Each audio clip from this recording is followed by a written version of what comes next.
C'est le destin d'une jeune femme qui est très timide, qui est mariée de force à un mari. Elle part de Paris où c'est la vie joyeuse, elle va en Normandie où c'est l'horreur finalement pour elle.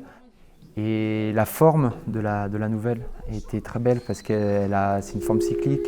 Ça commence vraiment comme dans un film où on a vraiment on peut imaginer un plan large et puis ça fait la Côte d'Azur. Voilà, la Côte d'Azur, ça tombe sur la montagne de l'Estérel, les petites maisons qui sont sur le bord de la colline et puis après on se rapproche de la Croisette jusqu'à la porte qui s'ouvre et il y a une dame qui sort, une jeune femme vient de sortir et elle se dirige vers la plage. Ce petit motif-là, on le retrouve à la fin de la nouvelle.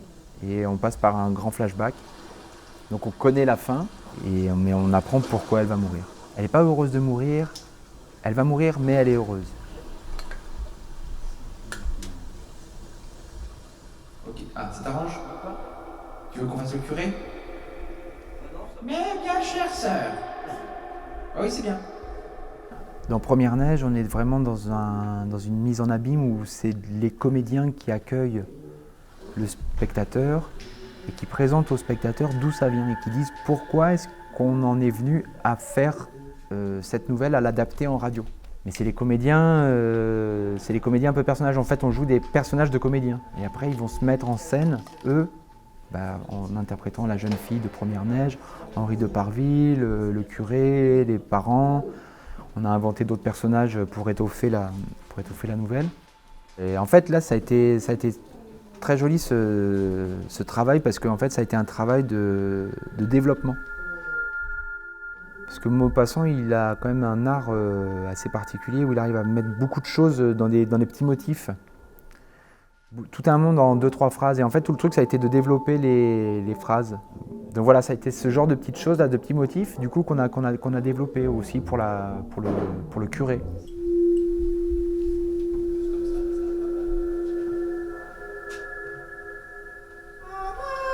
Ah, mais c'est le curé en plus. Allô? Mais. Ah, dis donc, c'est une véritable cathédrale.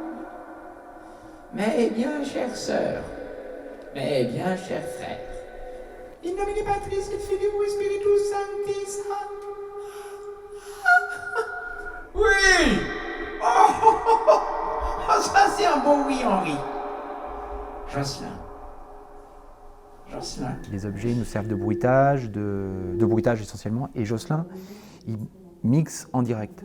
Donc il envoie vraiment des delays, des reverbs, tout un tas de choses qui font que l'espace s'agrandit, se rapetisse et que ce spectacle-là qui est visuel, qui est qualifié de théâtre d'objets, c'est un mensonge en fait, c'est pas vrai. c'est vraiment radiophonique.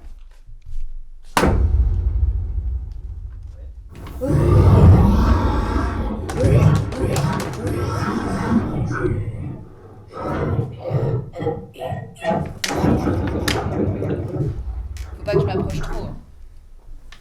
Mon alligator des catacombes m'a buté au caille. On fait du théâtre d'objets, mais moi j'estime pas qu'on fasse du théâtre d'objets. J'ai l'impression de faire plus du théâtre qui va utiliser plusieurs médiums, et il y a souvent des choses un peu de bric-à-brac ou qui se rapprochent d'une économie du théâtre de marionnettes, on va dire. Puis en plus on navigue dans une narration où on passe du couple, de notre couple à... Voilà, il y a un style de jeu qui est toujours fluctuant et mouvant.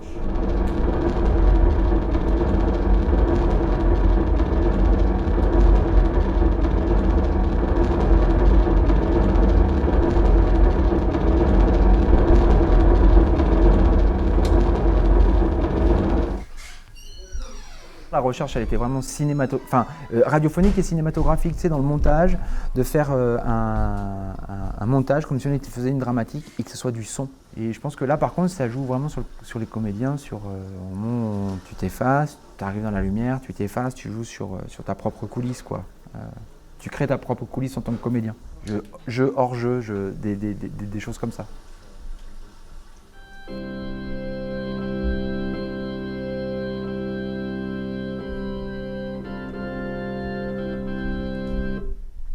Au début, cette scénographie-là, elle était pour un projet qui a avorté et qui a donné ce projet-là après. On a gardé la scéno et il devait y avoir des objets. L'idée c'était d'avoir un grill sous le grill du théâtre et avec des objets suspendus et qu'on puisse prendre.